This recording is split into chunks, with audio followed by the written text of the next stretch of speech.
plays with yarn and clay, and keeps her guns in order. Glue guns, of course. She lived, worked, and studied in such countries as Kosovo, Ukraine, Liberia, Albania, and the United States. Ellie can be found on multiple social media platforms. And that's actually how we came across each other and met, was on Instagram. And what we're going to discuss tonight is Ellie's novel, 329 Years Awake, but also, you know, with her varied background and being a science fiction writer, we're going to talk a little bit about her ideas on everything that relates to extraterrestrials, the paranormal, and later up in the second hour of the show, she's going to join us for a roundtable discussion about Star Wars with our past guest, and Mac Barnes, who you have had, I guess it's been a few times he's been on the show, if not just this show, Epic Voyagers as well, which you are probably familiar with. And, of course, Andrew Powell, my good friend, and they are geeks for Star Wars. So, Ellie, I thank you so much for coming on to Paranormal Now. I'm really excited. Hi, Alan. Hi, the audience. Very happy to be on the show. Yeah, no, it's a pleasure. I love when I get to meet people through other mediums. You know, instead of the usual like looking somebody up online, you send an email, try to contact the publisher. You know, this way it just feels so much more cool, more organic. So, what are the media platforms that you visit most, spend the most time on, and you would like people to visit? I think most of the time I spend on Twitter, I suppose. That's where I have like the most followers, and actually, we speak. I just tweeted that I'm live on Paranormal Now, and some people are retweeting it. So this is awesome. That's awesome. And her account is at Ellie Maloney, Fic, F-I-C, for Twitter, and then Instagram it's at Ellie Maloney Fiction. So a little bit about your book for those who are not familiar. 329 Years Awake. When humanity is an alien experiment and evolution leads to death, Earth's only hope is in the hands of a historian and two soldiers, separated by space and time.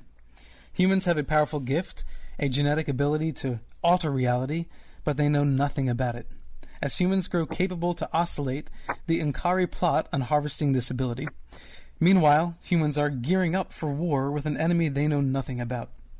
Otis Solarin, a Liberian professor of space history, was one of the few who discovered his ability to oscillate. That knowledge he obtained with an ultimate sacrifice. 300 years later, the destiny of humanity is in the hands of the two soldiers, captured by the Unkari during a failed military operation. Lieutenant Desiree Mazula and N. Ebony River are the last hope for the Earth nations to survive the war. Ellie, what motivated you to write this novel? Well, I've been dabbling in science fiction, and I have several drafts of other novels, but this one started off when I was in Liberia, and I was just I was there for over a year, and I'm kind of a big city girl, and to me, Liberia was very under-stimulating in that way, you know. So I had way too much time on my hands, let's put it that way, and I just probably for the first time I just got into the groove of daily writing, like getting up in the morning and getting down like my several thousand words, you know. And it's just like after the few attempts at novels, it's just this one just kind of really rolled out. And Liberia just gave me an inspiration because I lived in an extremely poor country that should not be poor, honestly. The amount of resources that were robbed from Liberians and pocketed, and just corruption surrounding mining and all sorts of criminal schemes, I feel like. So it's not a big part of my novel, but a small part of me just wanted to create a world where these disadvantaged countries, by some act of God, quote unquote, ended up being the center of civilization. And this is what what I wrote. I wrote that some few hundred years in the future, we so messed up global warming situation that we decided to reverse it, like through chemical means, but the project went haywire, and we kind of froze the Earth from poles, and like the only habitable areas remained around the equator. And so if you look at the map, these are the poorest countries today. So Central Western Africa is the hotbed of human civilization, and these are the only people who had basically the choice to stay on Earth or to depart to live in cramped, tiny space habitats, the orbital colonies. And so, of course, Liberians and Africans was like, hell no, we're staying because there's fish in this ocean and there's air. And so the extremely poor country they lived in my imagination, turned into like high society, coveted property. And I was sitting in the restaurant called Anglers, and so watching the waves roll in, and I was just like so inspired by kind of this image, just sitting on the Atlantic Ocean, watching the waves. It does rain there quite often, and so that combined with a nightmare of a dream about a tsunami laid the background for the very opening of the book, because the main hero of the book is experiencing recurring dreams of tsunamis, and in his dream he's trying to beat the tsunami and escape the death. And sometime later he observes aliens come out of the Atlantic Ocean while my character is sitting in the Angler's restaurant. So that's it. That was a very, very long answer. Yeah. But that's quite the vision to have too. And I guess social activism is a part of your past anyway, right? So it would make sense that it's infused in your novel. I think when I write, I don't think of it as like, oh, now this is the part for activism, because I do write like some good amount of stream of consciousness. So like things just come out, it's just how I feel, I feel like that our literature is underrepresented with certain characters, and like it's not like it's not a forced effort. It's just kind of my brain. It's like random dreams, my brain just like spits it out on the page. Yeah, I mean, I can imagine, and I can only imagine, but when you're writing, you have the stream of conscious and you're writing and the story's working itself out, but then do you consciously inform as you edit the story with your own experiences, with law, with equal rights for people? I mean, do you stop and think, oh, I should change this based on your own personal experience, things that you're knowledgeable about? I suppose to some degree, yeah. Like, for example, I had a situation that in my book, like one character used to be like a male in first draft, and then I kind of a little bit caught myself like, well, we have way too many male protagonists, male soldiers, and like this sidekick is a female, so I'm like, well, this is a little bit. So that character kind of went through transition in my book, in my brain, and turned into a transgender woman. So probably that was the only instance of me going back and like deliberately engineering anything of human rights. Mm-hmm. But I mean, science fiction in itself for the longest time has actually been, I think it's probably underappreciated the amount of good it has done towards informing a society to be open, accepting, and tolerant to different people. I mean, Star Trek gets that reputation a lot, but there are tons of works out there, and you have millions of people reading them. And you have aliens that just because they're an alien, you accept that they don't have a gender, or they can change genders, or what have you. And then little by little, as you grow up with this and you read these things, then when you meet a human who says, I'm different than you, I mean, I don't see how you can't be more tolerant or accepting. Yeah, and I think I probably remember the episode to the Star Trek that you're referring to. And they had several, actually, that they dealt with gender ever so slightly because, timing and so on. But a lot of writers dealt with that. And I'm going to butcher her name because I never heard her sound in English, Ursula Le Guin. But when I read her books, she deals a lot with the gender.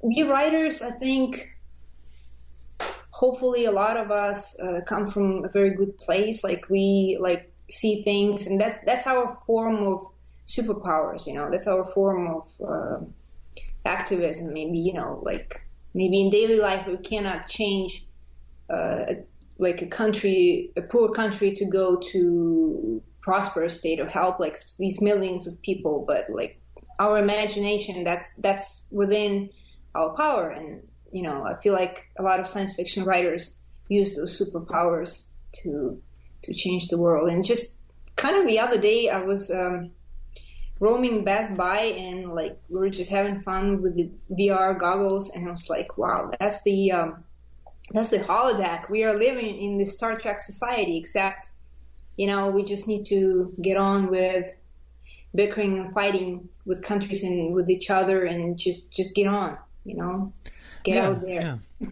Yeah, I guess I always found it odd that there are people out there who are interested in ufology, and they believe or suspect that there is life out there, life that's visiting us, and yet in their everyday life feel uncomfortable around someone who's transgender or gay or lesbian, because maybe it goes against their beliefs or they just don't understand it. So it's an odd contradiction in my mind that you have so many people that are into the alien conspiracy cover-up theory, right. And so it just imagination there, but you cannot just walk in other person's shoes ever so slightly, right? Right. Yeah. It's almost it's as if the closer that person is to being like you, I guess it's more scary. If it's an alien, then it's well, they're different just because they're an alien. But if they're human, they have this idea in their mind oh, humans are supposed to be like this. But I mean, nature is all about diversity and adaptation and mutation. I mean, it seems to me that nature would not be a stable ecosystem or an evolving ecosystem without diversity. Yeah. And I kind of explore that in my book a little bit because my aliens actually created a society where, they live, not to spoil anything, they live very, very long time. Their metabolism, their the whole, the way the planet where they originated from, their cycle is, we are fleeting moments to them, our whole lives is nothing. And so they, because they did not benefit from this fast evolution type of thing, they have certain metabolism issues that are they're almighty and powerful, with technology and knowledge and all that. But when it comes to certain biological aspects, they're very rigid. Okay, there's this one thing, and this is kind of the punchline of the title, so I'm not going to spoil why, but there is this one thing that really runs their life, and they have to, when time comes, they have to drop everything that they're doing and just go obey their nature, because there were substantially less generations of them than us humans, Yeah. For you, what do you believe and don't you believe about the existence of extraterrestrials as it is? I do believe that this universe is a huge place, and I do believe that we know very little of it. What we do know, though, stacks the odds in favor of that life existing. What I also know, and what kind of fuels my my belief, in extraterrestrial life, is the enormous amount of government research on this subject. Probably if that did not exist, or, if they did not try to deny it so hard as they do, I would be like, well, I mean, odds are there that there are extraterrestrials, but I think there's more to this story that definitely we led to believe on. And it's just quite recently, well, we had news that there was this Pentagon project, and like the information just keeps seeping on. Like at first they denied Area 51, now there's Area 51. We don't know if there's aliens in there.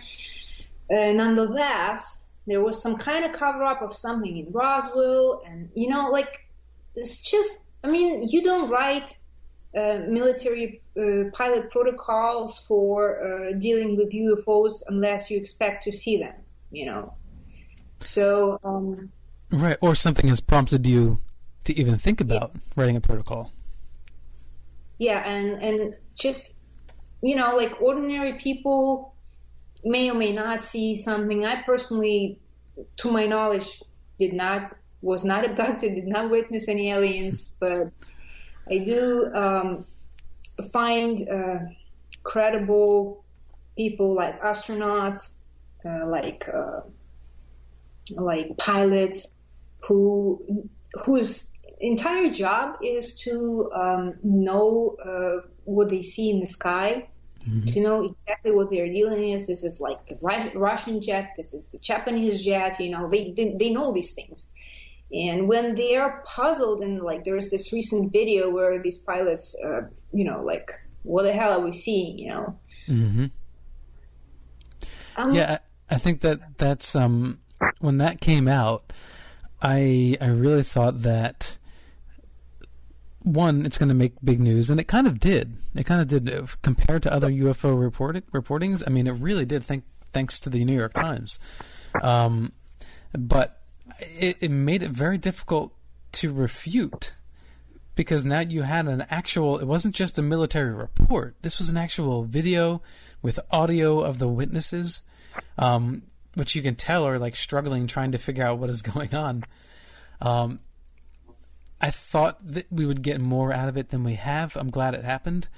But I thought, here you go. This is like incontrovertible proof that UFO, unidentified flying objects, by intelligent, entities or something, some kind of intelligence. And, when I watched Neil deGrasse Tyson do his interviews, for instance, he's like, well, technically it's a UFO. I don't know what it is. And I just thought that was cheap, because it's obvious that there's something behind that object that's causing it to behave intelligently. So I'm not saying he had to admit that it's a UFO, but I'm just upset that scientists won't outwardly admit that there's an intelligence behind what they saw.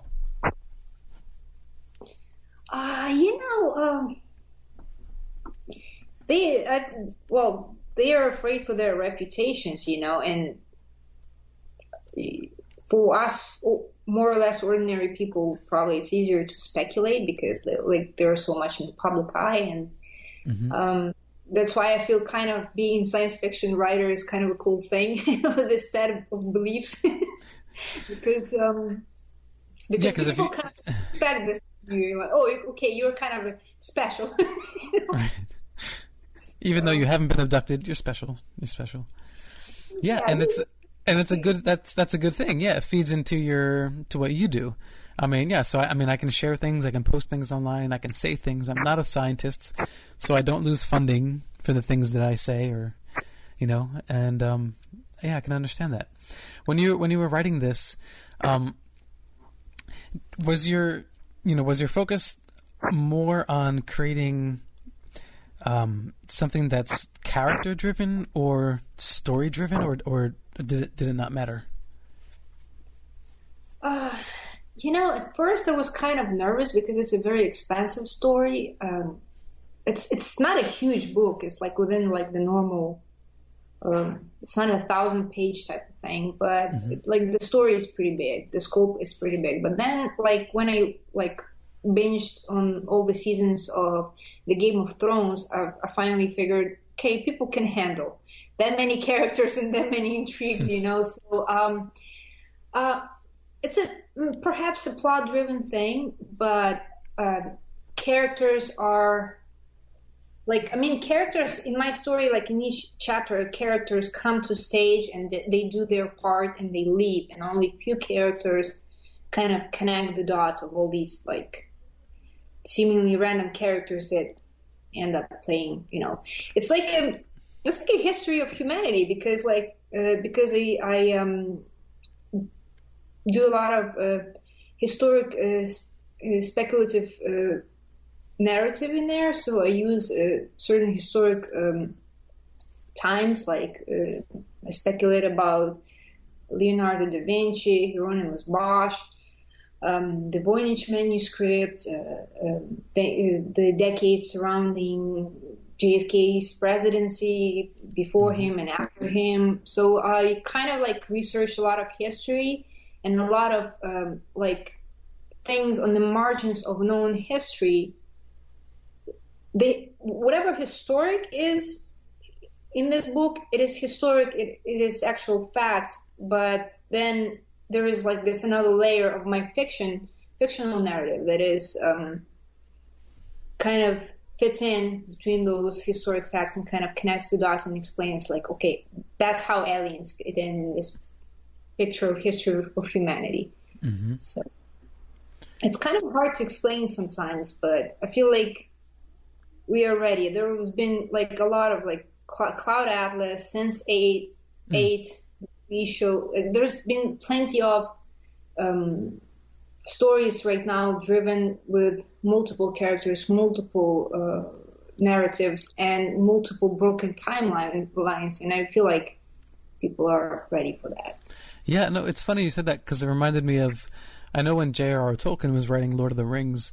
I know his publishers told him like what, because by the second book, he had his characters split off in different storylines, and at the time they were like, you can't do this, like you have to have one story, and so he broke ground back then.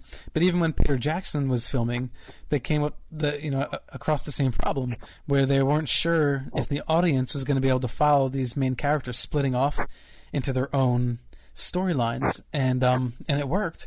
And I think because of that, you have movies like Cloud Atlas and Game of Thrones as well. Yeah, and it's a testament to people's intelligence. Yeah, there's all that writer's adage that do not underestimate your reader, and I do find it, like when you're a writer, you sometimes try to over-explain things, and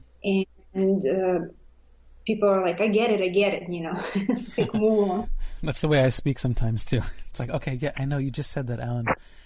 Just said it in a different way, that's all. But yeah. So okay, cool.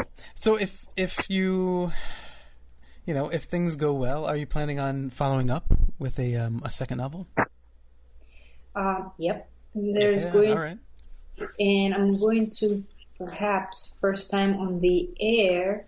Now that I think of, that's going to be a radio exclusive, I suppose. I'm going to reveal the 329 Years of War. So that's the next step in the book, and hoping for it come out sometime this year, by the end of the year. 229 Years of War. Yep. All right. Well, we got the exclusive right here on Paranormal Now. That is getting hashtagged for sure. So, okay, we're coming up on a first break here in just a little bit. What websites can people go to get your book? Amazon. Just Google 329 Years Awake or Ellie Maloney, and you'll get it from there. Yeah, and on your website, you do a lot of blogging as well, in addition to social media postings. So it's a very engaging site. a lot of the work you've done with photographers is actually absolutely just beautiful work. The settings, the clothes, the makeup, like everything you've done, like you've created this just beautiful sort of, panorama of like a world on your website. Yeah, that was, I started doing this about 2 years ago. I think the process of writing a book just creatively fueled me in so many ways, and now I've never done any modeling per se prior to that, but then it started from like, well, I kind of need some shots maybe with typewriters, but it really took off something fierce, and I'm gonna release I have a magazine, it's on MagCloud, like also you can Google Ellie Maloney, and so I put all these pictures and some of my writing, some of my stuff in that magazine. There's the first issue on MagCloud, and in the second issue there will be a photo shoot that I've done cosplaying stuff from my book. Like, so I did all the costumes myself, the space outfits, and the makeup is kind of really like weird and alien and futuristic, and we shot on some white sands that look very alien. So I'm very excited about that, and so it's going to come out in February. But yeah, you can pretty much Google maybe Ellie Maloney. But you did see the end of episode 3, where it ended basically with Mulder and Scully looking at each other through a door. You remember that? Yep. Okay. So, do you think that means something special is going on there, or do you think they're just teasing with us? Because I think yes, because I am looking right now at this special edition of Entertainment Weekly, the really beautiful X-Files dedicated magazine, and they did hint over there that there's going to be some moving on romance. Mm-hmm. So I do think there might be something. All right, I'm stoked. Yeah, I think it's time. I think it's fair. And one of my issues with X-Files, as much as I love it, is the fact that it was off the air for so long, and instead of just coming back and bringing it on, and like a regular show again, they did a special 1 season 6 episode special. And I think they would have kept the momentum going had they renewed for the following year, but what they did is they took off an entire year before this season came out. And then you have Gillian Anderson coming back and forth saying, maybe I'll be a part of the X-Files, maybe not. No, this is my last season. And I think the fans are getting a little fatigued, because I think they want to like get invested in a story. Because could you imagine if Game of Thrones was like, maybe next year? Oh, nope, not next year. Maybe 5 seasons. It would get confusing. My overall impression, to preface the whole thing, whatever I'm saying, just please take it in the context. I'm a big fan, okay? Like, even like everywhere in my social media, and maybe I write that my book is like my thinking is inspired, and I grew up on the X-Files. So I'm immensely thankful to them, but I do... Yeah, you're an X-File with a PH, yeah. Yeah, but now that I'm a writer, I do have a funny feeling that there was not a hell of a lot overarching planning for the whole thing. There was a lot of, I feel like it's easy to keep people in suspense for a very long time because the fan base grew up so big and the show is so special. Mm-hmm. But when it came to actually revealing things, I feel like they wrote themselves in a little bit in the corner because, like, what possibly such a big and unexpected thing they can reveal? And I feel like the major mythology arc got so muddied, and they had these and I'm horrified to realize that the last episode of season 10, it was all in Gillian Anderson's head, and it was just a dream or premonition. And I'm like, folks, first of all, that's very lazy writing. I think it's better. Yeah, I understand your frustration too. And then the thing is, I think Chris Carter understands what you understand. I think he realized, whoa, we really kind of mucked things up, and I need to find a way to just clean the slate and start all over. But this season, the first 3 episodes have been like spot on, like the best X-Files, as you know, as good as some of the best seasons in the earlier years. And so I think that we shouldn't rule out that there might be something more to that story, that maybe it really wasn't quite all in her head. Because if you remember the trailer, they actually speak about something about a parallel universe. They keep teasing that, which I think would be interesting if they tied that in with Fringe, the show Fringe somehow. But yeah, but I know how you feel. And I think that's one of those things that really upset the fans, because it was like, oh, this is the story. Nope, this is the story. No, this is the story. And people just kind of gave up. They didn't know what to believe or follow anymore. Yeah, and like again, like fans can put up with a lot of complicated, like convoluted plots. I think the X-Files hang solely on the chemistry of Duchovny and Anderson, and like.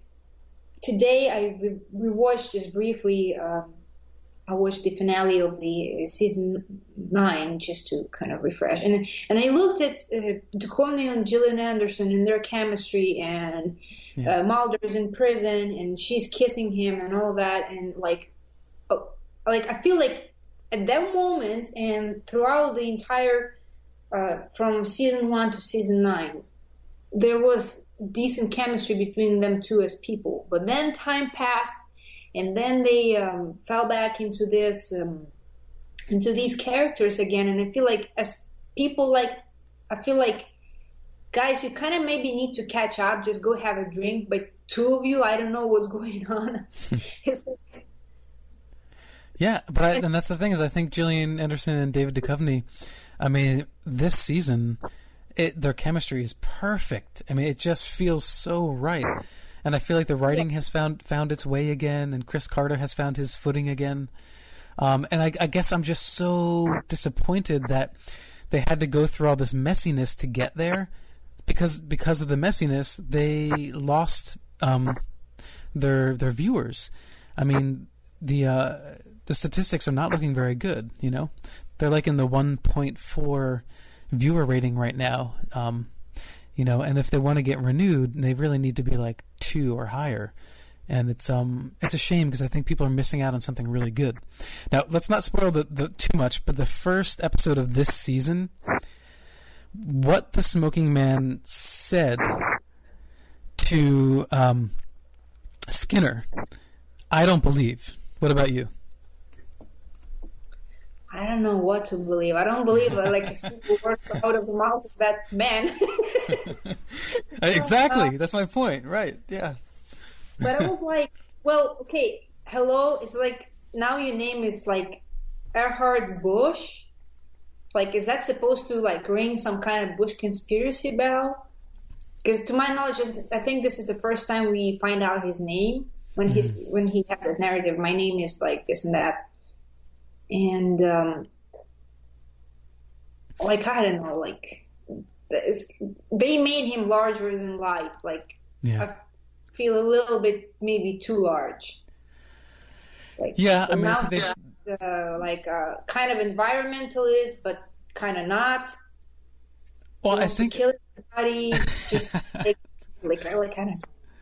I see. Now, I thought that opening monologue was brilliant, actually, because I think what was behind it, and that's what makes him so so deceptive and so evil, is because everything he says, it's almost like common sense.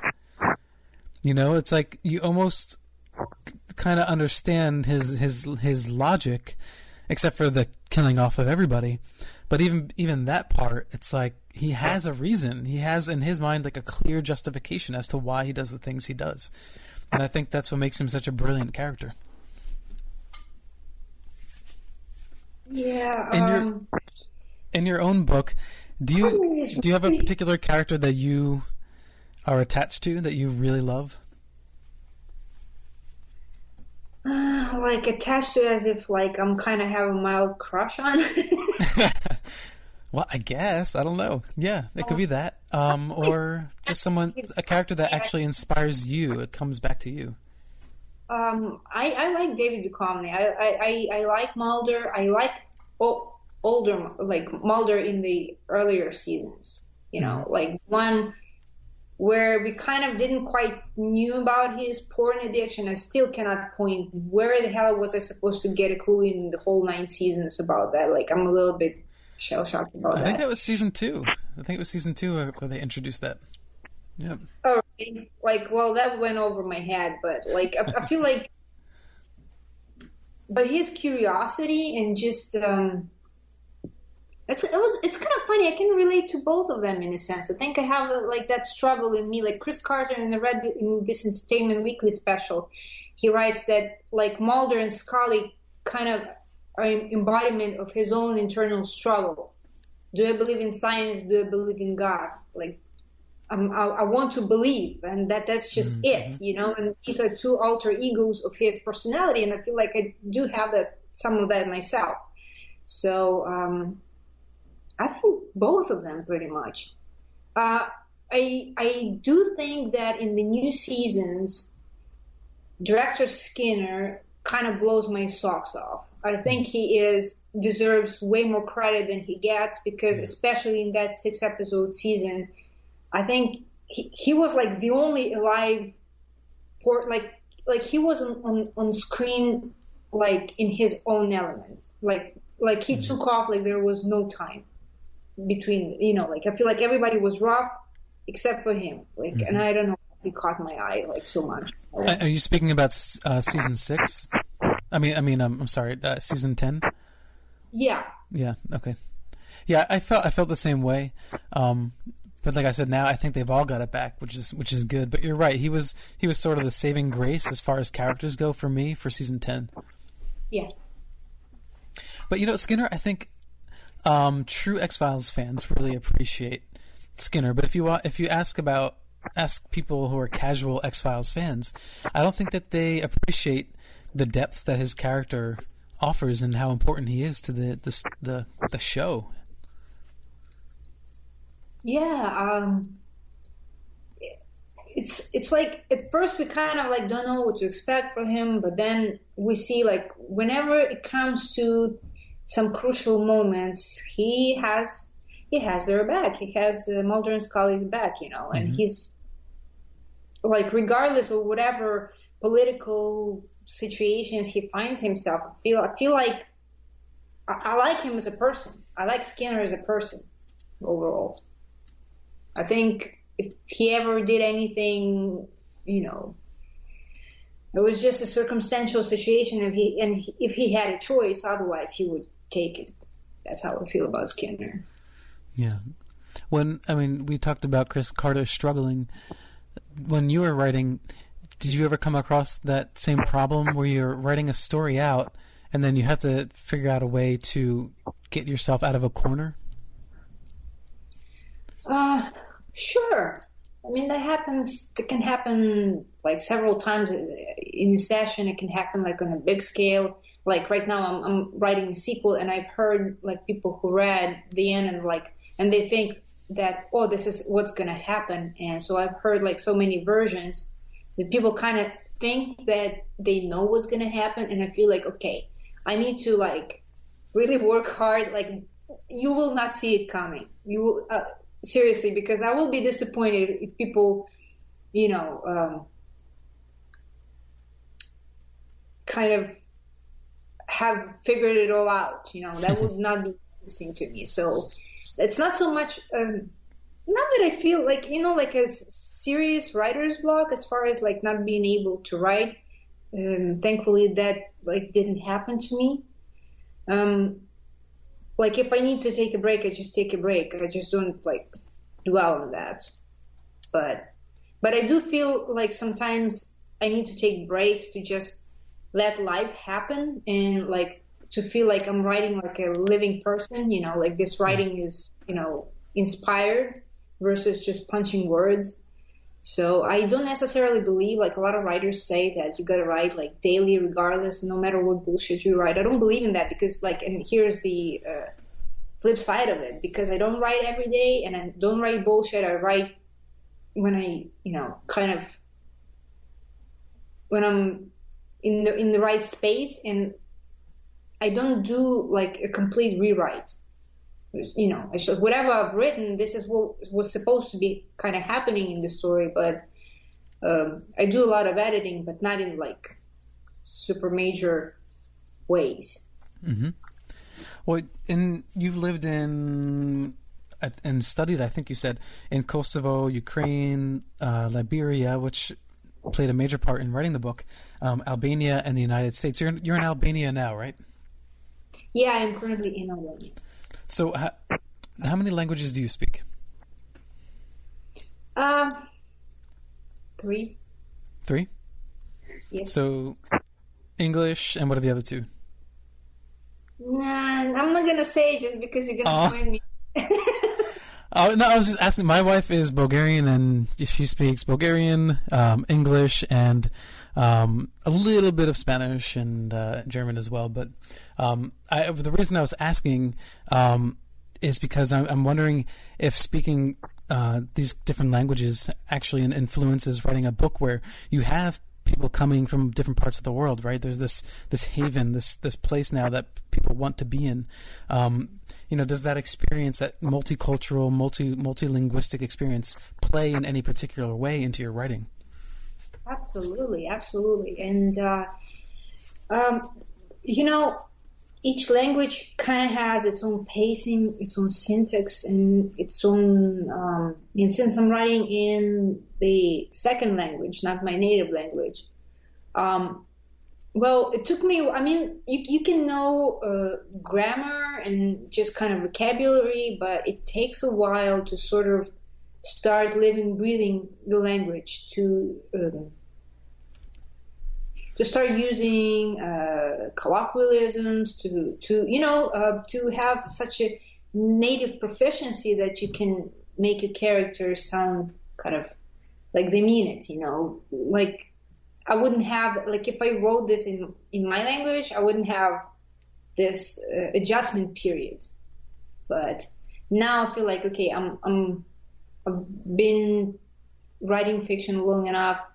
I'm kind of getting there, and my saving grace is I aspire to write like Hemingway, which is kind of a good thing, like to write whatever I need to say in as little words as possible.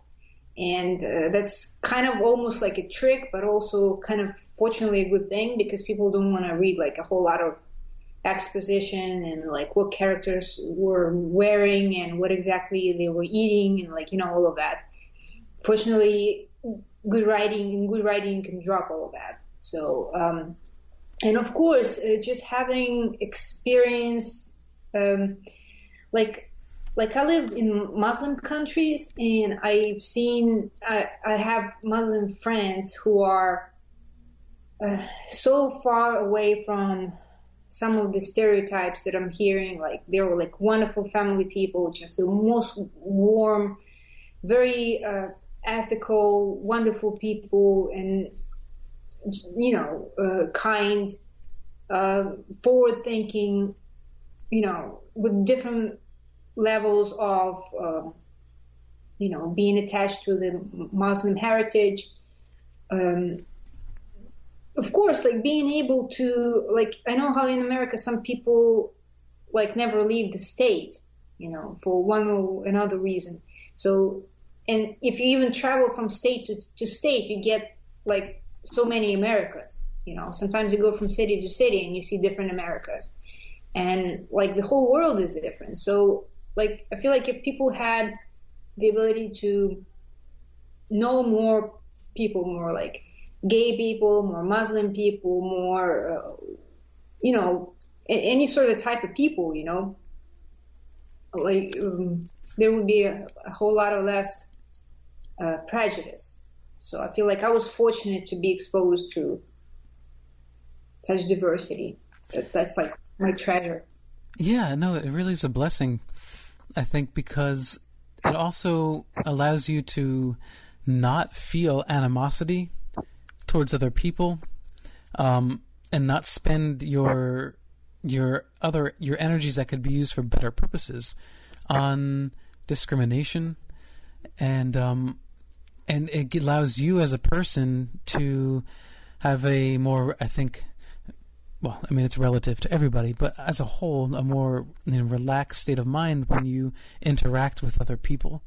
You're not on guard as much. You're more willing to hear what they have to say. And I remember the first time that I traveled.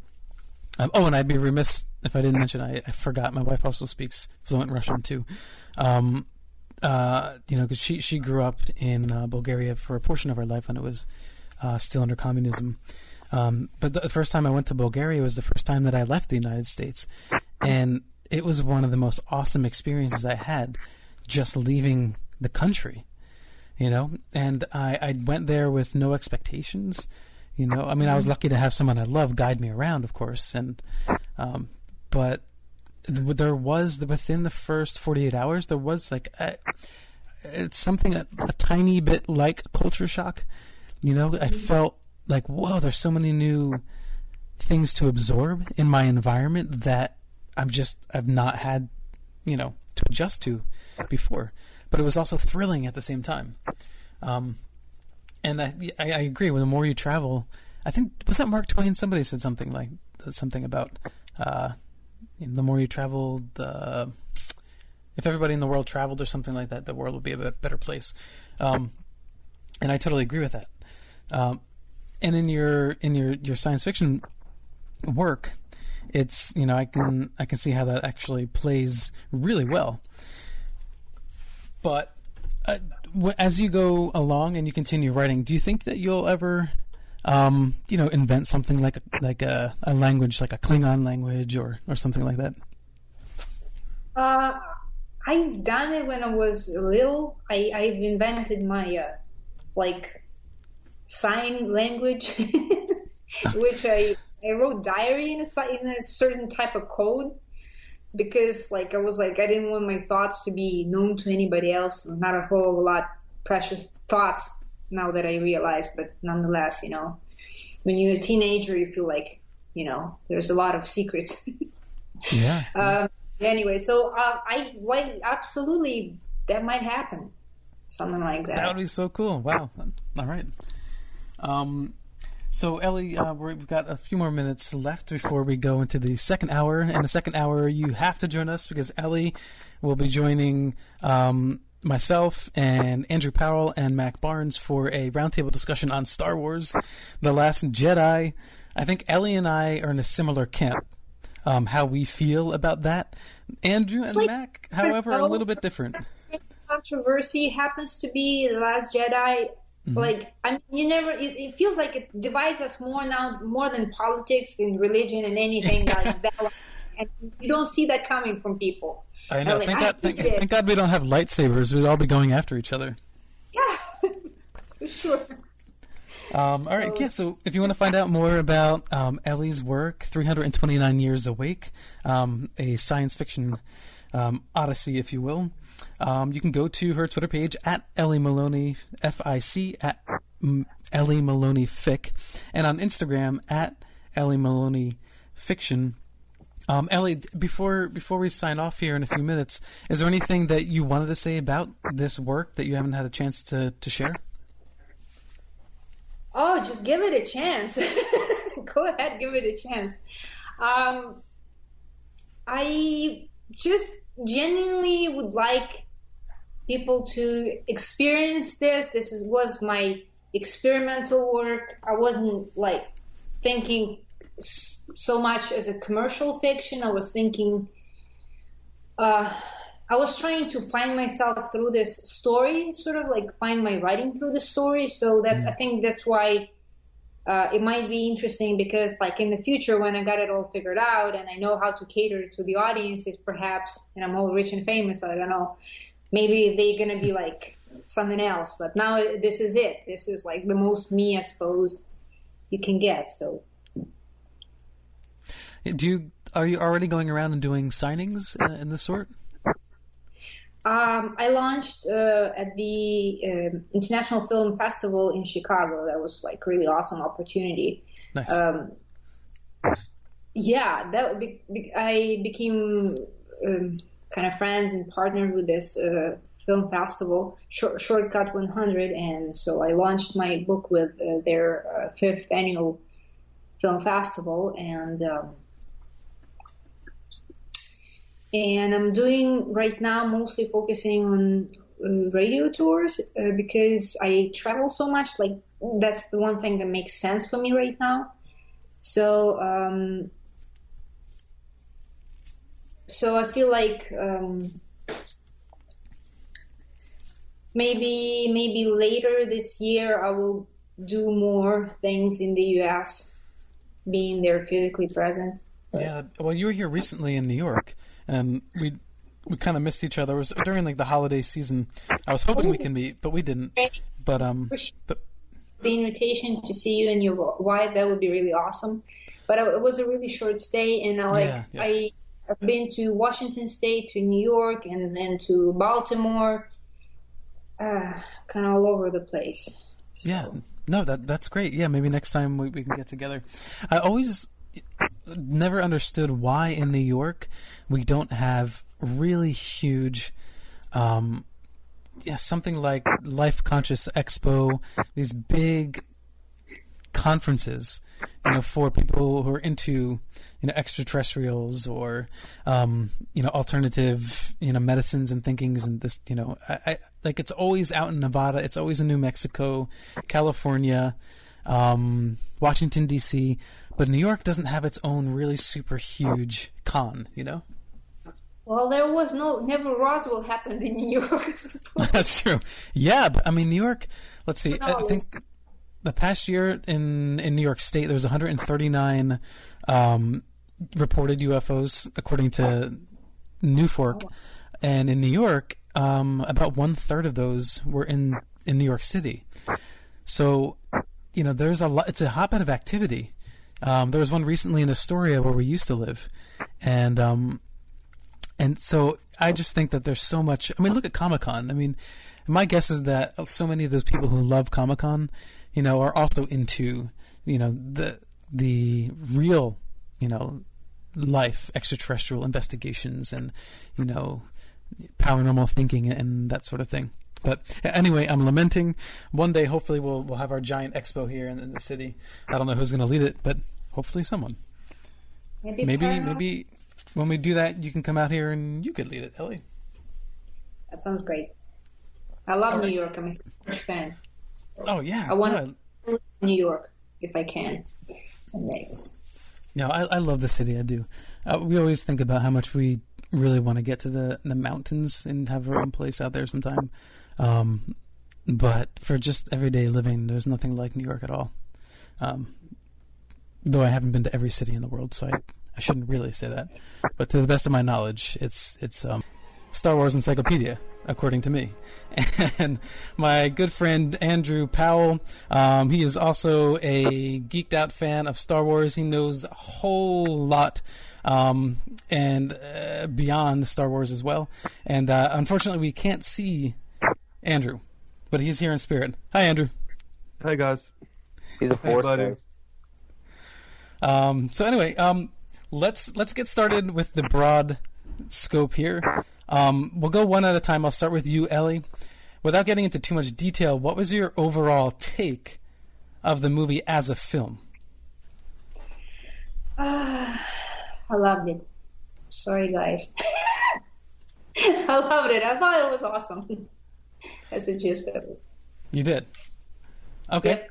So that's your broad take right there. What about yourself, Mac? I think my issue was I went in with too many expectations. I wanted certain things to happen, and when you want certain things to happen in Star Wars, they never happen. So I think I kind of screwed myself by going in with too many expectations. But well said. Going to see it second and the third time, since I've seen it 3 times now, is just I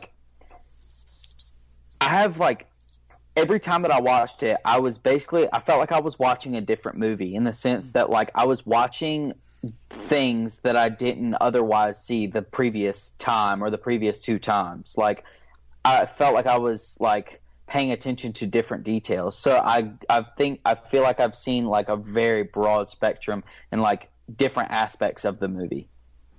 Okay, and what about you, Andrew? So I saw it again recently, today actually, just to make sure that I didn't miss anything. I liked it more than I liked it the first time, but still I'm not a fan.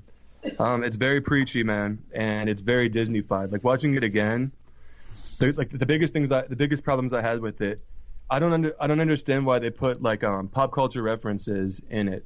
Like, for example, like the "Can you hear me now" bit at the beginning, and, like, Luke dusting off his shoulder. Like, it's very unnecessary. This happened in a galaxy far, far away.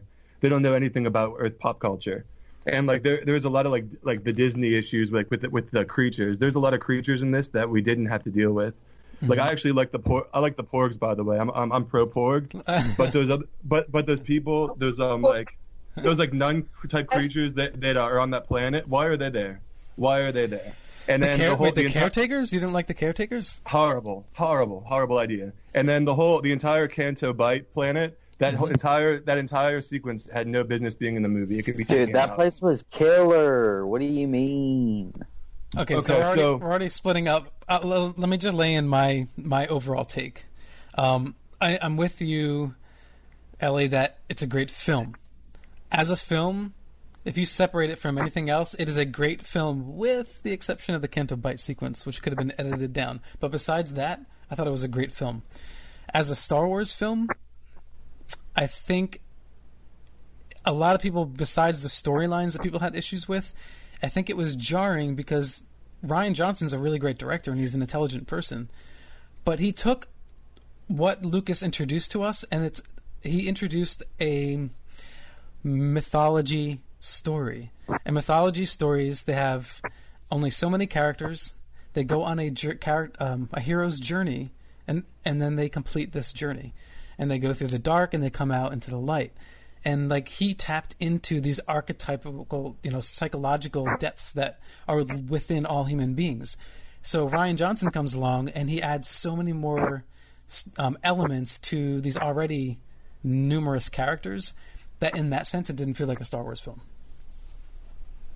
Yeah, I feel that. It's definitely a different. Every director has their own vision, and I don't think it fit with what JJ did. With 7. And I'm really glad that he's coming back to close out 9. Hopefully he can fix a lot of the problems I had with 8. Yeah, and I'll say this right now. Spoiler alert. So anybody who's listening, spoiler alerts. We're going to get into details here soon. Ellie, what was your favorite part of the film? I think I lived under the rock and I didn't see all the interviews that were happening prior and all the trailers. So, like, I happened to go... It's like my husband came over and it's like, we got tickets, we got invited, we're going. I'm like, oh, okay. And it was like the second day when I was in the theater. I kind of, I was in my own space, didn't expect that to happen. And I expected Finn to be fully dead. And, like, when I don't know, that was just like such a, like, I lost my shit. I was so happy he was alive. I don't know how did that happen, but okay, that happened. So, because I was, like, really ranting, like, yeah, you killed the good guy and all of that. Okay, so let me just kind of expand, because you guys kind of went into the details a little bit on your stance here. Okay, here's my broad stance on this. I liked the film overall. There were certain things that I didn't like, but I happened to disagree with you guys, I suppose, on the casino sequence, on that whole thing, like, a little bit, because maybe I was so attached to the Finn character, and I did happen to like Rose a lot as a character and as an actress. I thought she was interesting, and I just kind of enjoyed their dynamic. So, and I kind of was happy to see them doing something, although I thought the writing was, like, yeah, it kind of was written in a way that it didn't amount to anything, but I cannot say that it didn't amount to anything, because to me it kind of, like, introduced the characters in a more active way. I suppose. So Yeah. So from that point of view, I thought that sequence, and it introduced a little bit of that whole economy of like gray economy, where like who's trading guns to everybody, and the economy of the universe. I feel like that stuff is going to be coming forward, and I do like that element because I do like sagas or epics that have social overtones. So I'm expecting for that to be happening. But, I mean, as a like from a novelist's point of view, do you see a good storyline here? I see multiple storylines, and I feel like it can go in so many ways. And I feel like a lot of people commented that, well, maybe just Finn and Rose should have gotten like their own like thing, or like a separate spin-off movie, or yeah, they're like it's like we were just talking about the X-Files just a little bit while ago, and like I feel like when you introduce new characters and like people go in with the expectation to see their old beloved characters to shine and to grow, and there's such a romantic attachment because it was after a while that Carrie Fisher came in, and like then she died, so we kind of wanted to see more of that, I suppose. And people got really upset about how Luke's character was written. We happen to disagree with that too a little bit, but I don't want to go into super deep details. I feel like we're going to get there. Well, yeah. Well, Mac, what did you think about Luke Skywalker's storyline? Do you think that his end, his death? All right, come on, man, lay it. Just say it. God, I don't know what to think, honestly. Like, I didn't want to see him go out like that. Like, honestly, I'll let you in on like one of my expectations. I expected, because all my friends always give me hell because I love Kylo Ren, and they're all like, "Oh, Kylo Ren's like so lame. Like he's such a baby. Like all he does is whine and like throw tantrums and everything." And I'm like, "Nah, dude." I was like, remember, Anakin was like that in episode 1 and in episode 2, and then he's like basically the most powerful Jedi by the time 3 comes around. Wait, if I may interject there, so was Luke Skywalker in A New Hope. He was a whiny guy in the beginning. Yeah. I was going to Tashi Station to pick up some power converters. But I was like, that's just their thing. But Kylo's my man, and Kylo has to destroy his master by the end of the movie, or his ex-master. But that didn't end up happening, and they teased me. They got me so upset because, like, I saw him step out. Like, I saw him walk out of, like, that bunker on Crate. And then whenever they came out, and he walked out, and then Kylo like had him blast him, and the little shoulder flick and everything. That was a little too much. But then whenever he was like, lower me down, and he lowers him all the way down, and then he walks out and meets him halfway, and then like they were about to like go into it, I was hoping so much that there was going to be a lightsaber duel there, because I had a feeling if there was a lightsaber duel happening there, then that was going to be Luke's fate. And I was hoping that was going to happen. Even though Luke Skywalker's my guy. He's my favorite character. Sometimes, you have to just kill the old things. Okay, but do you guys accept the argument that what Luke did is actually even more powerful and more grand and more elevated, metaphysically speaking, than just fighting with a laser sword? Excuse me. I definitely I liked it more the second time around, buddy. I'll give you that. Like watching it today, there's two things that I liked in the movie that I didn't really like the first time, and that being Laura Dern, and I was okay with Luke's thing at the end. Those are the two things I made peace with. And like Luke has a line in the very beginning where he says something to the effect of, "Oh, you think I'm going to just stand up against the whole First Order?" And that's kind of what, and then he kind of does that at the end. He kind of shows up and stands up against the whole First Order. He uses like what juice he had left to project himself. And I guess he's on like this higher plane of existence. When Yoda shows up and he's like as a Force ghost, and he burns down the tree. I think the whole point of that is to show Luke like you're more powerful as a Force ghost, and it's time to like take that next step and become one with the Force.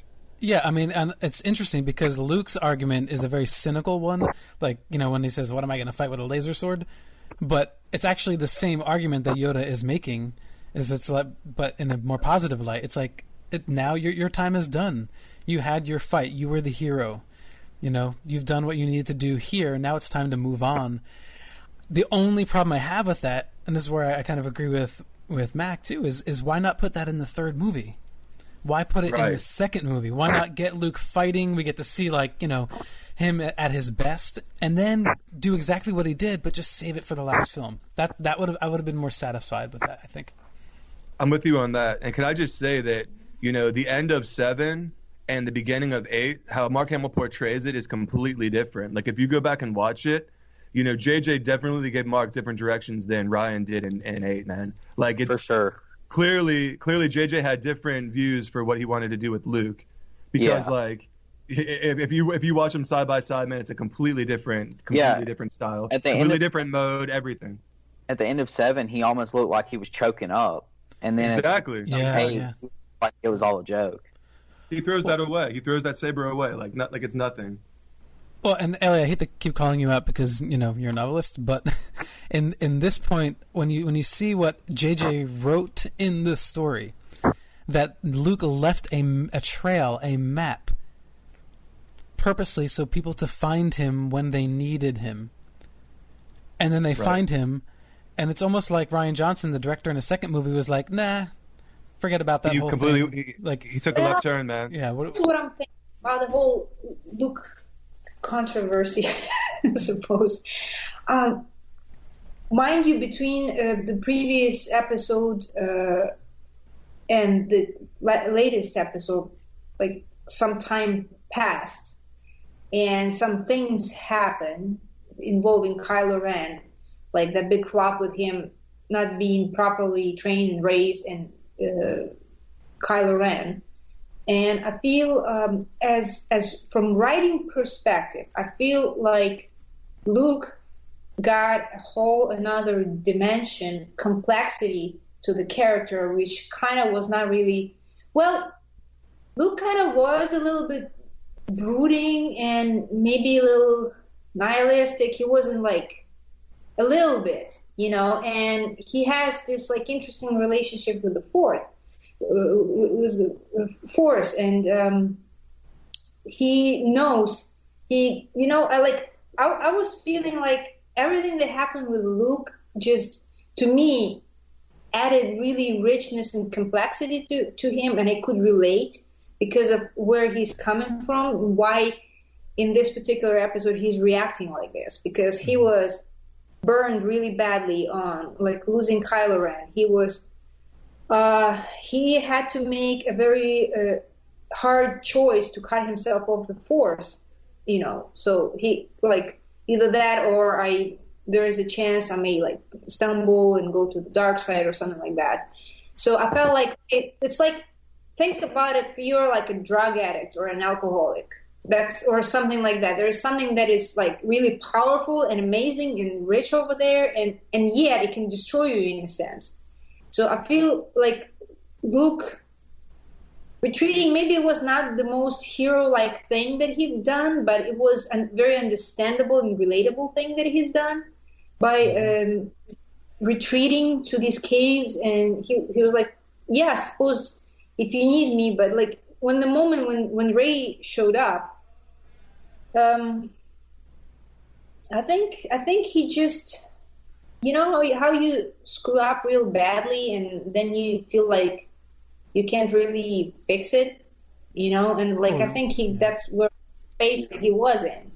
So I feel like I could understand the whole sequence. And to add to that, yes, I like a lot of people commented that like, well, what is this, like the most powerful Jedi? What is this, like lame whole projection tricks, some kind of magic bullshit. Like I thought it was like really an amazing feat of courage and use of Force. Mm-hmm. Remember that he shut him off of the Force, of using the Force. Mm-hmm. And yet he like, okay, this is an important situation. People depend on me. And maybe to the extent that even he needed to fool Rey also, like This just occurred to me. You know, maybe to pull the whole trick off, he needed to fool everybody that he's not on board, because this whole is like the whole thing sits on like illusion and just people believe that he's actually there. So, like I don't know. I feel like there is a way to look at the writing from the fact that. But did it feel like to you? Did it feel like this was planned from the very beginning? This film, or was JJ going in one direction and totally. Just watch the flashback sequence of the Knights of Ren in episode 7 and look at the 1 and 8. It's a completely different series, man. Mm-hmm. Like, I was expecting like the big reveal of like the Knights of Ren and like how them and Luke broke up. I was expecting like a really awesome scene. You know, when they showed in 7, JJ shot it like it's raining out. It's like really ominous. Yeah. When we see it in 8, it's like nothing. We see different perspectives of like Luke on the dude from Girl's Bedside, and it's like, Come on. Mac. Clearly, different directors had different direction. They different ways they wanted to go with the story, and obviously Ryan's been given like his own trilogy, and I think that's how it should have been done in the first place. Like he clearly has like a certain tone to his films. I just don't think it belongs in the archetype trilogy, and I think that's the biggest discrepancy. You have like it seems like the fans don't really like the movie, but critics love the movie. It pretty much is like kind of the consensus, and it's pretty much comes down to just the way the director wanted to go with it, man. It doesn't fit with JJ's scheme, what JJ started, and with hopefully what he finishes. Well, that's the difference between the original trilogies, because George Lucas was the executive producer, and it was his story. So even if with different directors on each film, you had the same person telling their own story all the way through, even with different writers. So Mac, what do you think that what Luke did was the most powerful thing a Jedi has ever done? I mean, isn't that something? I think that was, first off, I think it was amazing. I mean, we've never seen anybody do that, nor have we ever heard of anybody like throughout any of the novels or anything like that doing any kind of like transmitting themselves, like like not only just like, you know, basically doing like a shadow, like having it be like a few feet away from you or something like that. Like that would be cool. But like basically transmitting yourself like literally in another like galaxy, another solar, like they were far like, or in another like solar system is what I meant to say, and like onto another planet. Like that's crazy. Like my guy's basically got like interstellar, like he can now not only like bend like the nature energy, like the force and everything, but he can bend like the cosmic energy, like if you know what I'm saying, like because there is like the natural force and there's the cosmic force, and the cosmic force isn't what you become until after you die and become like a force ghost, or if you're a Sith, a force phantom. But it's like he did both. It's like he was able to do the cosmic Jedi feats and still manifest physically. Even though he wasn't there, his physical touch, he fought with a lightsaber. I mean, he had them convinced that he was there. So that's mind blowing. Ellie, go ahead. It's crazy. And I just want to say that it didn't, like, now that we look back at the film, it didn't come out of nowhere, because if you remember what was happening between Rey and Kylo, that thing where they, like, so in this, at least in this film, like, that was foreshadowed a little bit. So, it was, like, in my part, that's cool writing, that's good writing. That's, like, thinking it through, at least within this episode. We still didn't expect that coming, but that's the good writing, where, like, when we think back about that, it's like, oh, there was a little possibility of that happening. Yeah, I see what you're saying, because they connected psychically, but in a way that they could actually see each other. And there was a physical transference. He got wet. He got wet from the rain when she was being rained on, right? When Kylo pulled it wasn't sweat, it was raindrops, I think, off of him, right? And I think in the original trilogy, the closest we got to that was like Luke being able to sort of psychically talk with his father and feel his sister, but not to that level. I think you're right, Ellie. He's trying to open the door here, and show us that there's so much more that Jedis are capable of.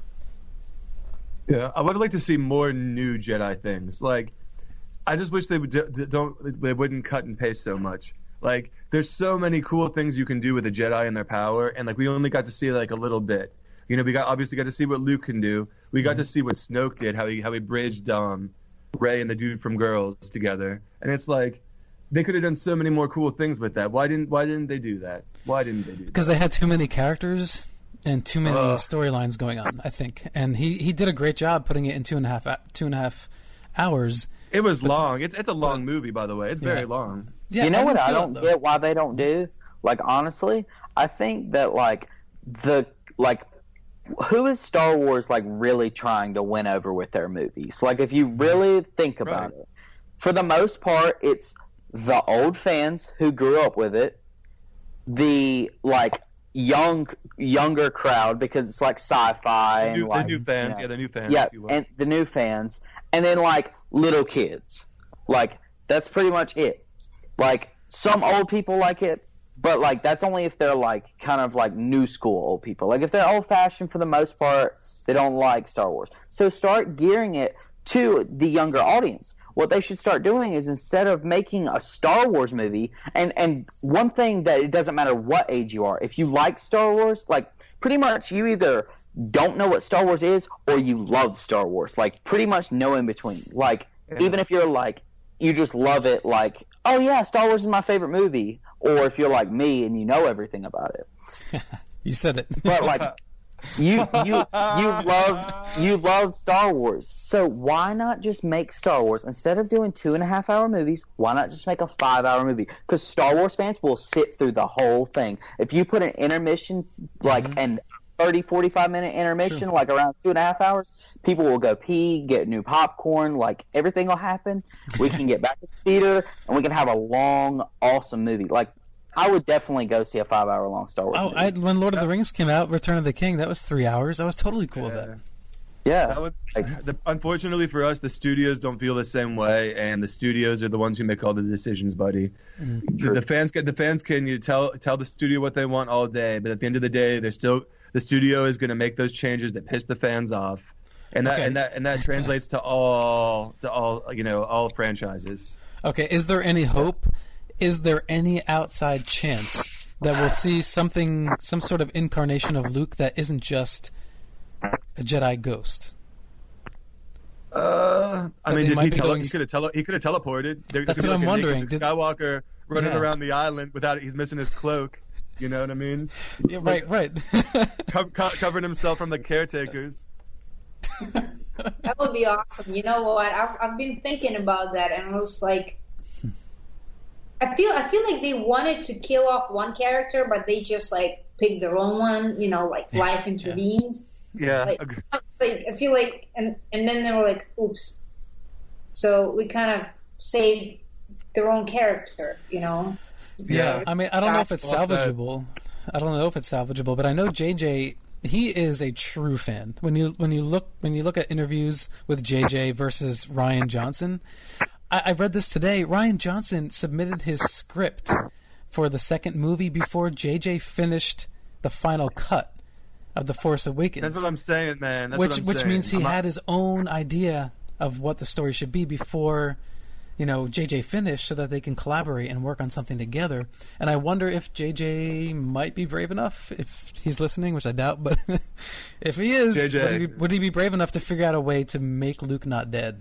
I don't know. JJ, if you bring back Luke, the fans will love you. No matter how ridiculous it is, they will love it. It wouldn't matter. Everyone would rejoice if he would like teleport it or something. I mean, and honestly, that's the thing. There's the possibilities are endless. He's one with the Force. You could explain it in 1,000 different ways. You know what I mean? Yeah, I think it's all about the fan service. The best way to make the point, which everybody is sort of alluding to, I think. I talked to a friend yesterday because I rewatched it yesterday, and he asked me. He's a casual Star Wars fan, not a hardcore Star Wars fan. Okay. Casual. The only thing he said to me, he's like, "Yeah, I want to go see it. I just want to see Luke kick some ass." And I think that says a lot about what they missed. Yeah, exactly, man. Because we were all waiting for that, buddy. It's not just the hardcore fan. First time I saw it, I was fine with it. Today when I saw it the second time, hopefully JJ brings him back in some way, more powerful than a Force ghost. Right. But I really want to talk to Ellie about this Canobite business. Like, I totally get what you're saying about Finn and Rose being endearing. I definitely like their storyline, but I feel like they didn't give them anything to do. Like, the entire Canobite thing, it's like, okay, Maz Kanata says, first of all, why did we have to see her? There's no reason for her to even be in the movie. But she's like, okay, you got to go to this planet and see this dude with this brooch. And if you do this, he's going to solve all the problems. So they go there, and obviously it doesn't happen. They get arrested. They run into Benicio del Toro. He magically can like unlock things, right? And then, and then they like go, and then they go, and then they free the animals that are like racing across that are racing on this casino planet. And don't get me wrong, like the casino planet was cool looking, like it definitely had its moment. I thought it was a really cool concept, but they didn't do anything with it because what happens? They don't get the codes. They end up getting screwed over. And then the line that really hurt me more than anything, like it was like after it's all like said and done, and like they all run away, and then was it all worth it? And she goes no, and then takes the saddle off the Yoda looking creature, and no, it was worth it. It's like, come on, really? This is what a Star Wars movie has come to now. I'm just really. I guarantee Ellie could have come up with so many better things that they could have done at that planet. Like, I can guarantee that. Yeah, I mean, okay, so here's what I feel about it, and I feel like I'm going to agree with a lot of what you said. Of course, there was a much neater way to write it. Like, for example, the coder that they got, I kept hoping that he's going to end up being like the real coder they were looking for. And that would make it more of a, like story that flows a little bit better. But then, okay, so just aside of all of that, I agree with you. These are like those animals, the racing horses, dogs, animals, kangaroos, whatever those were. Those are the only animals that I didn't like, because I even like those crystal foxes, whatever. They were cool. Yeah, but no, I mean, yeah. Okay, here's the idea. Here's the thought to consider. If they wrapped it up neatly as we all expected it to be wrapped up, would that be like any surprise? It would be like, we would expect them go and unlock those codes, and it would kind of like, for half the movie, we would sit there knowing that this is what's going to happen.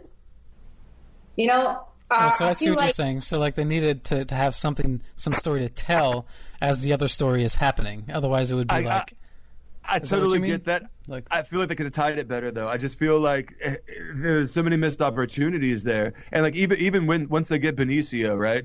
Okay, they end up getting to the Star Destroyer with him, and he ends up getting them to the room, and then only for them to get busted, and then he ends up selling them out.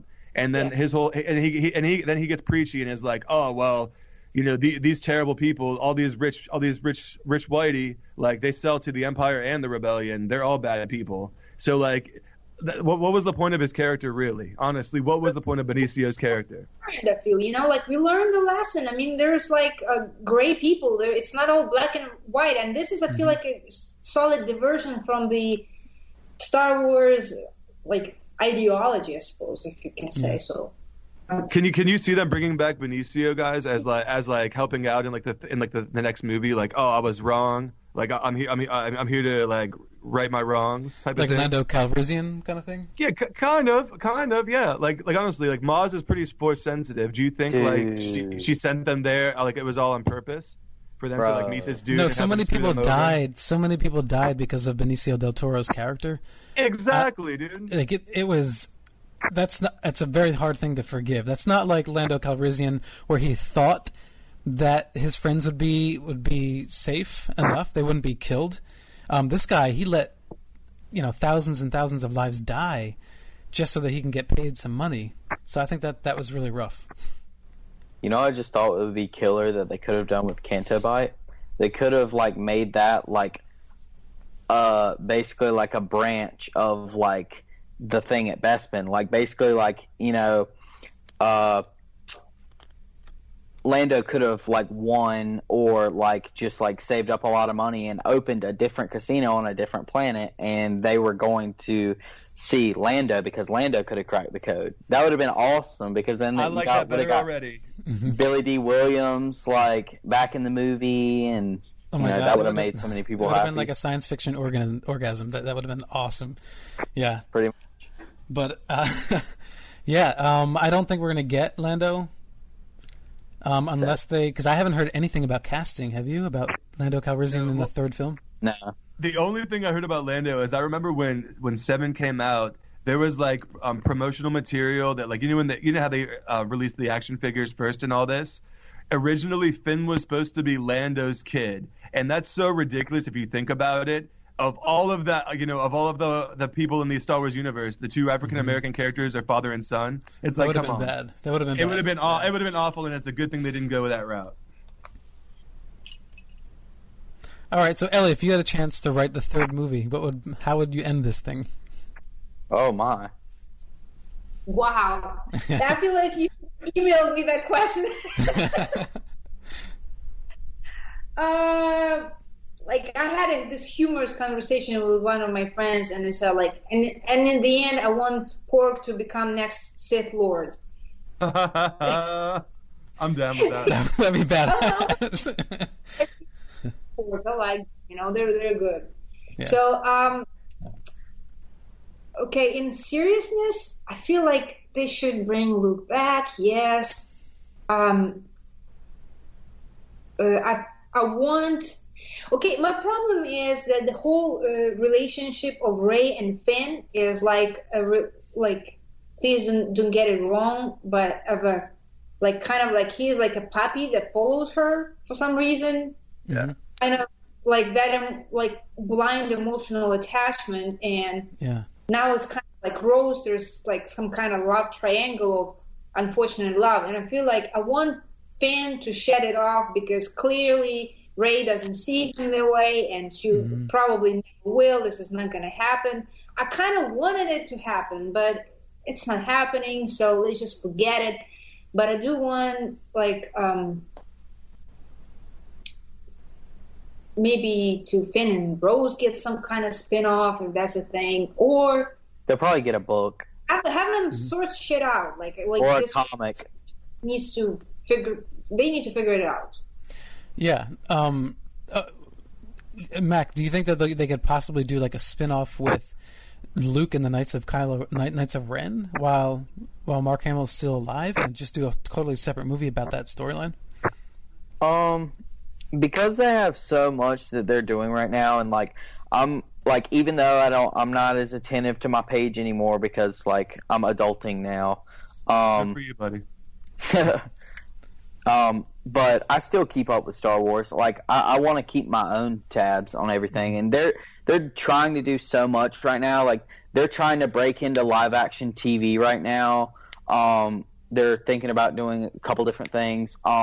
They're also thinking about exploring the Old Republic in a completely different trilogy. I don't know if any of you heard about that. Like a trilogy after they finished 9, they were thinking about doing it an Old Republic trilogy, which I think would be pretty killer, especially if they like do kind of what they did like with like bringing in some things like in Rebels from like Legends and stuff, and like basically recanonizing like a few different things. Like if they made like I don't know if how much you guys know about the Old Republic, but like players like Darth Malgus and like Bastille Shan or something like that, like just like if they added some characters or like pick and chose like a few different things that they wanted to do from the books, I think it would be cool. Or if it was just completely like brand new, like something they made up. But I wouldn't want them to copy like exactly what's in the books, because if you've read the books, then you'd obviously know what happened. Yeah, so. I wouldn't. Yeah,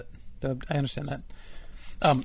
So, speaking of new powers, how do you feel about Princess Leia, General Organa? How do you feel about that? Exactly, the Superman moment. Go, Ellie. The first time I was like, what the? But today I was like, all right. I just feel like it would have been a really good opportunity to like, let her character die, because it's going to be really hard to shoot 9 knowing that she's one of like the 5 people of the rebellion left. You know what I mean? Ugh. Honestly, I think they were too scared to kill her in the movie. I think what they're going to do is they're going to do a book, and they're going to kill her in a book. Between the movies, yeah. I think, but she is a Skywalker though, man. The Force is strong with her, so it makes sense. Like, and that's what I'm saying. Like, if JJ were to bring back Luke and be like, yep, he just teleported, like, people would be like, all right, cool. Because we accepted that Leia business, like, we'll accept that. We accept that the Skywalker lineage, which Rian Johnson seems to want to sort of eliminate, like, to our knowledge, is the most powerful family bloodline lineage of the Force. And I know Rian Johnson wants us to think like, oh, you don't have to be a bloodline. But I don't think any Star Wars fan thinks that you have to be. Like, no one believes that. You don't need to convince us of that. We already know that. Yeah. It's funny. Speaking of bloodline, I know like a lot of people that were like, "Oh, you don't like the new Star Wars movie? Oh, well, it's because you don't like it because you don't like who Rey's parents are." And I was like, actually, I was fine with that. That didn't bother me at all. I was fine that her parents were no one special. I think in fact, I preferred it. Yeah. I preferred it. It's like no.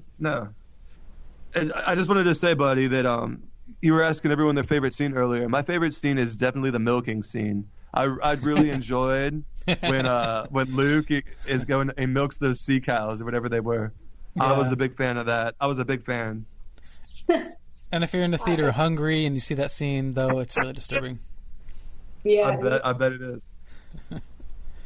I thought that was a bold choice, and I thought it was a good choice. I mean, look at Star Wars, like some of the most outlandish sort of caricature-like alien characters exist within the Star Wars universe. I don't think that's anything crazy. I don't know why people got so upset about that. And I think it really nailed home how low Luke had gone. I think if that's the direction they were going in, then they might as well go all the way. I didn't look at it like that, but now you say it, man. Oh. Well, like Ellie was sort of alluding to before, I think, or saying, this idea of like someone has an issue with addiction. Like they'll stick with their addiction until they hit the depths of the depths of the depths of the depths, and do things that they, in their best self, would never do. And I think that's kind of what they're showing Luke as. Like, he just hit bottom, and I think he was lost. He felt lost. Yeah, that's a good one. And also, like there's all that overtone. Like Jedi used to be a powerful order and kind of a bureaucracy of itself. Mm-hmm. And I think Luke kind of never got on board of that being such a. Well, he calls them out. He calls them out in it. He's like, if you look at the Jedi as a whole, they were a failure. Like, they allowed Palpatine to completely like rise into power and completely obliterate them. Like he mentions it in 8, and it's like pretty. It's pretty astute, really. I totally get why they needed to end. Yeah, and that's why I felt it was within his character to really try to not to take that responsibility. I'm not a master of the universe. I'm not the coach to everybody. I'm not even Yoda. I'm not a teacher. I'm just a dude who happened to have Force. And he was just like, I feel like that's like a big part of his motivation to be such a recluse and all that. Yeah, so. I think people really don't also appreciate. Like, I know people make fun of Kylo Ren for being, crying or being whiny, but like, imagine if you were dealing with the kind of stuff that he had to deal with. Don't forget the waist-high pants, buddy. You cannot forget the waist-high pants. Those are important. Those are very important. But with Luke Skywalker, it's like, this he's literally, we don't know how often he spoke with Ben Kenobi or Yoda through Force Ghosts. He's on his own. Like, there is no other support system for the Jedi. He is literally the only Jedi in existence, trying to forge his way. So just because, like I said, like he has powers, right? Oh, he's very powerful. Well, okay, cool. But Yoda was only around to teach him so much, and he didn't know what path or what course was best to take. He was walking blind in the woods, Very much so. Can we discuss Snoke and the whole Snoke throne room and how awful it was? Ooh, I'm gonna have to disagree with you there, but go ahead. Yeah. Like, honestly, could they have got some better decor? Like the red walls made it look like they were shooting that on a soundstage. Like honestly, usually one of the coolest scenes is when they fight the Praetorian Guards. That scene was pretty badass. I love but that, like, yeah. come on, they could have done something cooler with the, the furniture. Come on. And honestly, do you guys think that Snoke is dead? Do you guys think that Snoke died? I want to know what all three of you think. Mac, what do you think? I honestly don't care one way or another. Yeah, I mean, you definitely saw him die. Honestly, I think Star Wars tried to pull one over on all of us and like make us think that he was a very important character when in fact he wasn't an important character at all. He was that's how it turned. The only reason that character is there is as like a catalyst to progress the character of Ben Solo or Kylo Ren. Like that's not a main character; it's just a supporting character for that specific main character. Mm-hmm. And let's talk about Ben's motivation. Like honestly, like he gets to the place where he removes Snoke from the picture. Him and Rey are like together, and he still decides, oh, come join me, like the same cut and paste job. Come and let's rule the galaxy. Like yeah, come on. It was almost verbatim from Return of the Jedi. Exactly. Like go a different route, man. Go a different route. Mm-hmm. Take a different motivation. That's all I'm saying. Things like that really bothered me. I thought you were gonna. I didn't think you were gonna pick that one because that one is like with his son, like Darth Vader and his son. I thought you were gonna do the one on Mustafar whenever Padme first like comes down like off her Nerubian, and like Anakin's like basically doing it in a loving way, like he's trying to like convince, like not like prove that he's right. He's trying to like convince her, like sway her mind. He's like, come with me, like we can start a new life together, like we can make things the way we want them to be, because he knew that was probably his best shot of swaying Padme, since she was a senator, and she knew, like he was saying that we can get the world, like we can run it the way we want it to be ran, like we can be the good guys. I thought you were going to say it was like that, because he was kind of saying, like, I think Kylo Ren was kind of saying it more that way, like trying to say, like, hey, come on, like we'll, like, we can be a thing, like we can rule together, like we can basically like start a life together. I thought that's the way it was. Does he have romantic feelings towards Rey? What do you guys think? Does the dude from Girls Like Rey? I think he definitely does, just because, like, I've been thinking about it myself, like, just, their chemistry, but, like, also, my dad thinks that they slid the shirtless scene in there, because he was trying to appeal to Rey. That's my father's prediction. But I think it was, and, like, that there was a joke right there, like, can you please put something on, like, he thinks it was trying to like show like her resisting and like him like insisting. Yeah, but if Snoke was making that connection, how would he know when that moment would come? Exactly. That's what I was trying to tell my dad. But he says that they put that scene in the movie for a reason. So yeah. Can we get a female perspective? What do you think? Is there a romance between the two of them? Ellie? I think there's tension. So that's a good word, and that's very useful for movies because it keeps you hooked and keeps you guessing. I think chemistry is there for sure. I have a question to you guys. Do you believe that Kylo Ren told the truth about Ren's parents? No, not at all. Not at all. Like you never know. It might, like, remember how like I get the feeling that he does though, because she kind of is like, I know. He's like, who your parents were? And she's like, yeah, I do. She kind of like hasn't. They were junkers. They're worthless. Yeah, I think there's some disagreement there. There's a disagreement between did he see through her, but she didn't see, or did he just see what she saw? So if he saw what she saw, then I guess we can all agree her parents are nobody, or quote nobody, right? Yeah. Oh, right. Like he saw more. Like he saw like further, like she couldn't see, but he could see. I just thought of something really smart. Here's the trick. Here's like what I feel like the parallel, like you say, copy paste thing that is happening. Remember, like how the Star Wars were called like mildly incestual because like Leia turns out to be sister of Luke's. Right. Like, right. I feel like I don't know. Like are they laying a trap? Is this something that is going to be something like this? Like, I don't know. I don't want to, like, build too much expectation, because that, like, on one end I feel like, well, that should be like a lazy trick. Then we just like repeat everything again, except one of the siblings, but I feel like maybe they're like misleading us that way, and like one way or another it works, because if they're not gonna be brother and sister and just gonna have crush on each other, or tension that is gonna like never, maybe Kylo Ren is gonna be forever tormented with Rey, and Rey is like forever gonna deny him, and like all the Kylo's dark, like an obsession, that's going to be the sole source. He would like turn his love and affection into this really destructive, okay, if you don't want to be with me, I'm going to destroy you kind of thing. Mac, did you just have an epiphany? Yeah, I was kind of sitting there thinking, and I was like, in episode 7, like how like he like reaches out and like reaches like basically, into her mind. Like he's metaphorically reaching. You know how like in episode 7, like she's like resisting, like when she's like in the chair. Right. Okay, remember the beginning of episode 8, like the first time, like whenever like she was like standing up outside and like they got paired up or whatever, and they both kind of noticed like, you can see me, and he kind of tried to read her again, and remember like she resisted, and then he just like gave up.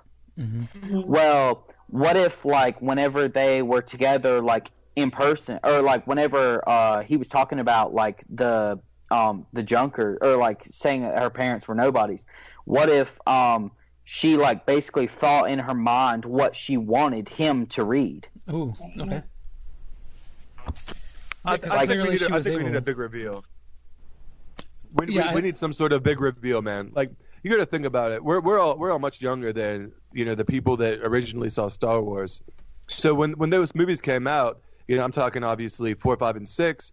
There was no other story. Like no one knew in Empire Strikes Back that Luke and Leia were brother and sister. Like no one knew that yet. Mm-hmm. It was a big deal when it was revealed that Vader was the father of Luke. In fact, I don't know if you guys have ever watched like Empire Strikes Back with a child that have seen that for the first time, but it's honestly quite magical, and I recommend that for everyone. It's like one of those things, man, where we haven't got like a real big reveal yet in 7, 8, and 9, and I feel like we need that. I feel like that's what this trilogy is missing. Yeah, I agree with what Max said earlier about Snoke, that he was a plot device, and that's cool. But all I needed was one sentence just to tell me, what is he? Because he's not a Sith Lord. We don't know anything about him. Just give me like a couple of lines and just tell me like where did he come from and what is he?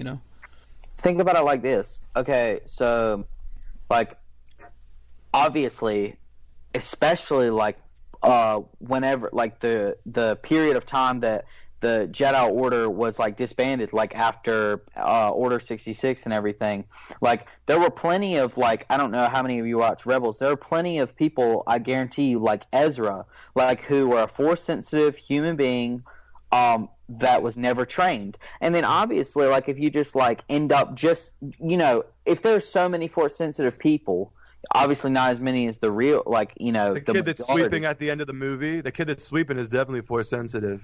Oh yeah, for sure. He like grabbed the broom.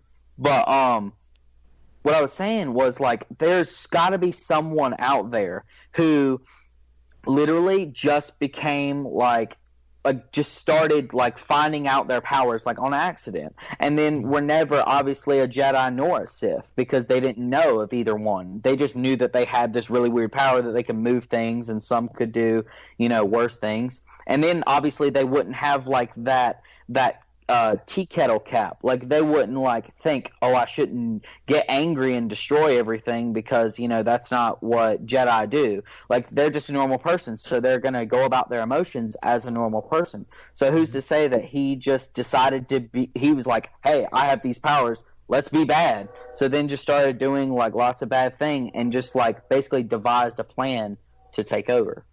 Yeah, I mean maybe that explains why he's geeking out so much on Darth Vader too. Because he was he spoke of Darth Vader with such admiration and like revelry that I thought that's really strange for someone so powerful to be thinking of putting Darth Vader on a pedestal, and maybe that's right. Maybe if he's not from the Sith lineage and he's just someone who like taught himself somehow, then he looks to somebody who has knowledge that's been taught down, and he trained properly, and he became this really powerful person. I don't know, but I'd still like to know, like the Emperor in the first movies, we didn't know much about him at all, but we knew at least he was a Sith, and he's passing down his knowledge down to Darth Vader. That's all we needed to know. And I just wanted something like that with Snoke. But could he be Palpatine by any chance? This is like fully... Well, yeah, I mean... There is talk of that. Of that. I don't know. I feel like his head shape, I mean, I feel like it's a different type of... He's clearly been through some sort of issue.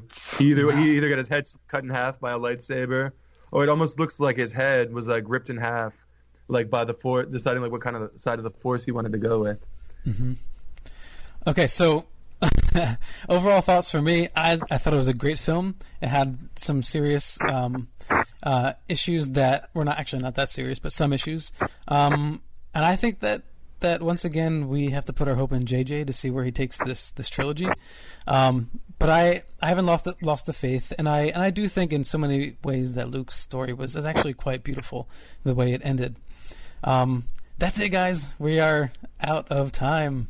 So really quick, if you want to find out more about Ellie Maloney, author of 329 Years Awake, you can go to Instagram at Ellie Maloney Fiction, or on Twitter, Ellie Maloney FIC, Ellie Maloney Fic. Mac, do you have just the one account on Twitter now that you're using? I mean, I'm sorry, on Instagram? Yeah, it's still just my one account on Instagram. It's the Force _awakens.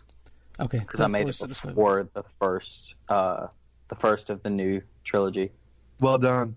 Okay, nice. And then Andrew, where can people find you? The Great White Chocolate at Instagram. You got to say the whole thing. The Great White Chocolate. You are the Great White Chocolate, yeah. Andrew. Yeah, man. That's probably good for now.